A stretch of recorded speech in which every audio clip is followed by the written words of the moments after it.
Market లో invest చేసి మీ డబ్బులు డబుల్ చేసుకోవాలనుకుంటున్నారా? సుందరరామిరెడ్డి గారి లైవ్ సెమినార్ కి అటెండ్ అవ్వండి. Hi viewers, India's largest digital media network Suman టీవీకి స్వాగతం. ప్రస్తుతం మనతో ఉన్నారు హైకోర్టు అడ్వకేట్ పృథ్వీరాజ్ గారు. సో పృథ్వీ గారిని అడిగి మనం చెక్ బౌన్స్ గురించి మాట్లాడదాం. పృథ్వీ గారు, నిజంగా ఒక మనిషికి అవసరానికి డబ్బులు ఎంతో అవసరం ఉంటుందని అర్థం చేసుకొని ఇచ్చే వాళ్ళు చాలా మంది ఉన్నారు. కానీ దాన్ని వాళ్ళు దుర్వినియోగం చేసుకుంటారు. అవతల పర్సన్ చెక్స్ ఇస్తారు, చెక్ బౌన్స్ అయినప్పుడు నిజంగా వీళ్ళ పరిస్థితి ఏంటి? ఆ కండిషన్ ఎలా ఉంటుంది? వీళ్ళకి ఎలాంటి చట్టాలు వీళ్ళని కాపాడుతాయి? రాధగారు, ఒక మాట నాకు గుర్తుకొస్తుంది. మా నాన్నగారు అన్నమాట, కొప్పున్నవాడికి అప్పు ఇవ్వరా. ఎవరుకున్నవాడికి? కొప్పున్నవాడికి అప్పు. కొప్పు ఉన్నవాడికి అప్పు ఇవ్వకూడదా? ఇవ్వు. కనీసం వాడు అప్పు తీర్చలేకపోతే కనీసం జుట్టు పట్టుకుని లాక్కోవచ్చు. ఓకే.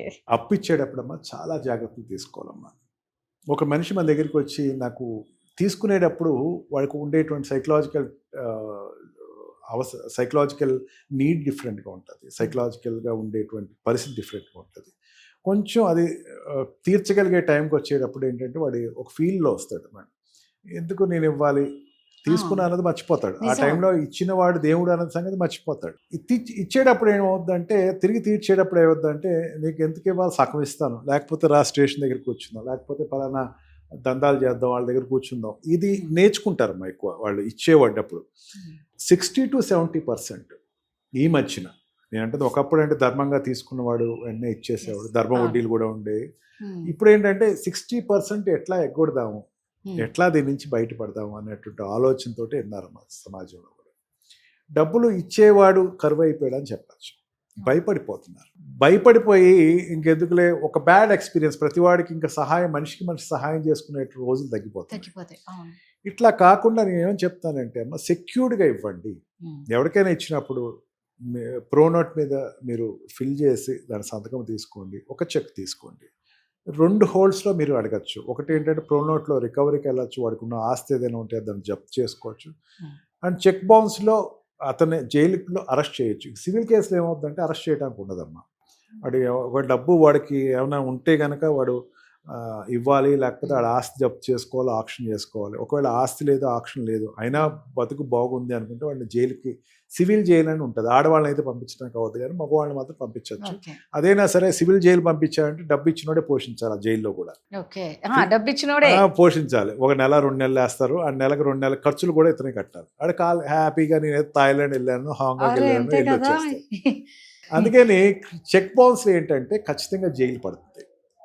జైలు అమౌంట్ 2 కట్టాలి.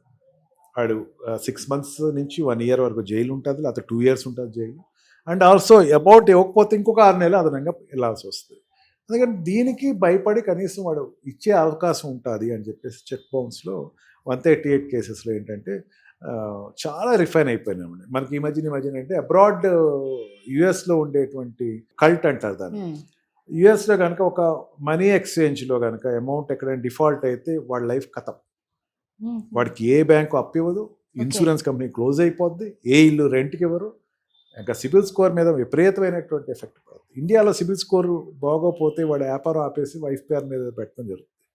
అమెరికా వాడు ఏంటంటే, ఇండియాలో పెట్టుబడులు పెట్టాలంటే మనకు ఉండేటువంటి 138 కొంచెం వీక్ కదా, అండ్ టెనెన్సీ ఇష్యూస్ ఉంటాయమ్మా. టెనెంట్లో కూడా గమ్ములు ఖాళీ చేయరు కదా, అది ఆ రెండింటి కోసం ఇండియాలో రావట్లేదు.